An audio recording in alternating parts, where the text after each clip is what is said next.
Sailing instruments, are they really necessary? Yes and no. I mean, things like wind indicator and wind speed, probably not. Got by for decades without it. Something like depth, yes, very necessary. Although in the old days we used a lead line, and I think I even still have one somewhere. And then we have the speed, boat speed, speed over ground and speed through water. I did remove the transducer for speed through water years ago, so that's just running off a GPS for speed over ground. So had an opportunity to get some updated electronics or sailing instruments for very cheap, so I decided to go ahead and remove these and put everything in one single unit, which will go here, which means I will have to figure out what to do with the two holes that will be there. And what I've decided on is the Raymarine i70S. However, this is not a simple just install it and plug it in type of installation. So this is the main head unit, which goes onto the bulkhead. I also needed this converter box because my instruments, my depth sounder, wind instrument, GPS, and everything like that, operate on a different, I guess you would call it, protocol than this. I needed to convert the signal. So this converts the signal from the depth sounder and the wind instrument. This plugs into this thing, which is called a backbone.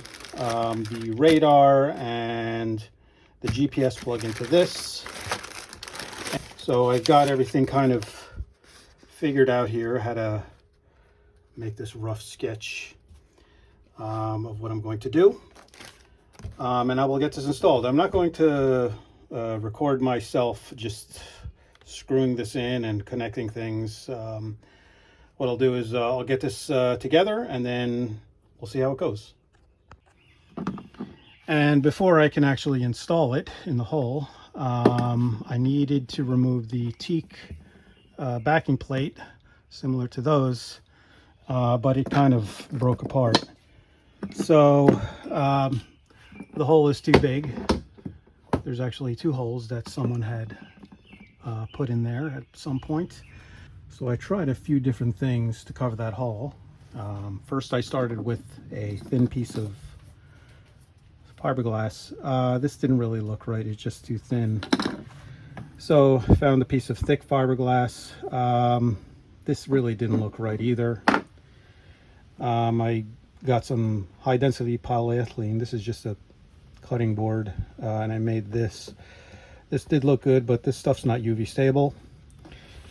So I got my hands on some King starboard and I made this. And this is actually high density polyethylene too. It just has stabilizers in it. But I fashioned this, and this does look good.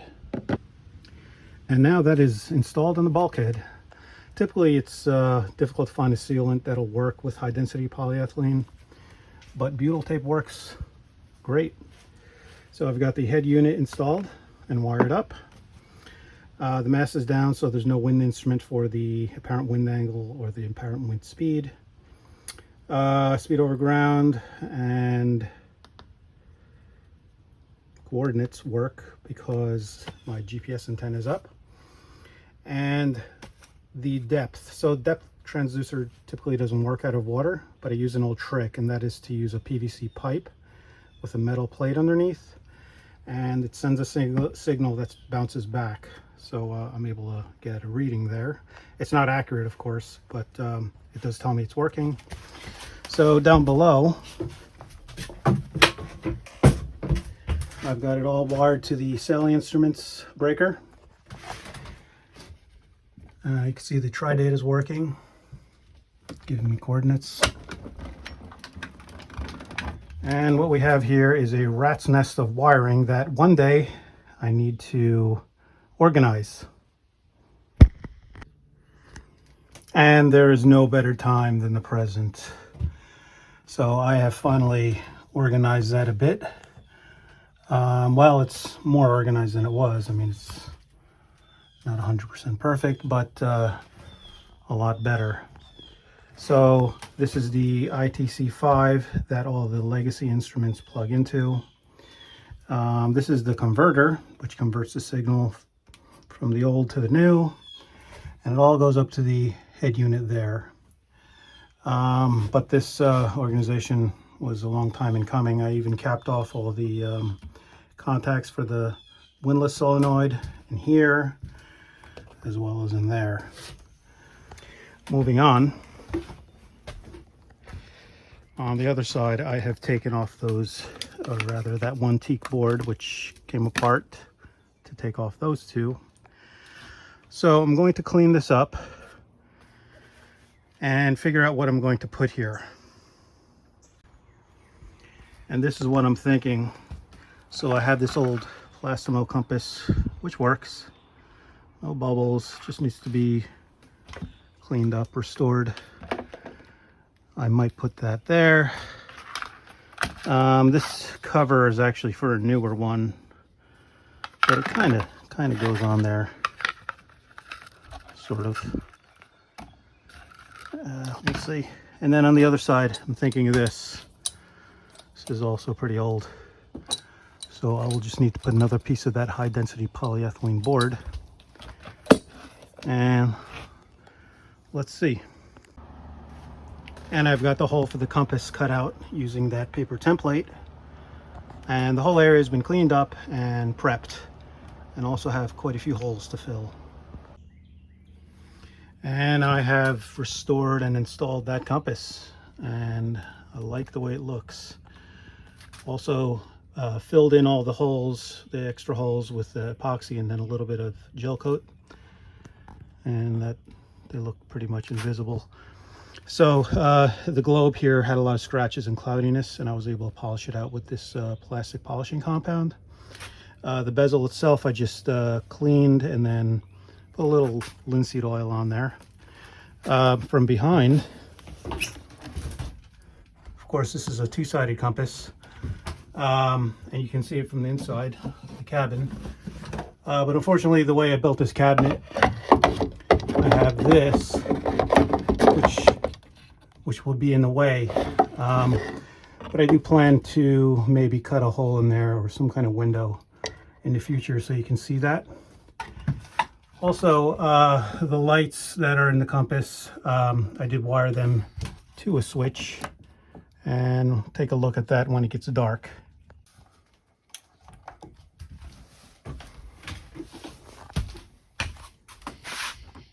That seems to be working. So the last part of this project was to install this shore power inlet. And although it's metal, it doesn't actually affect the compass because it is non-magnetic. 316 stainless generally is.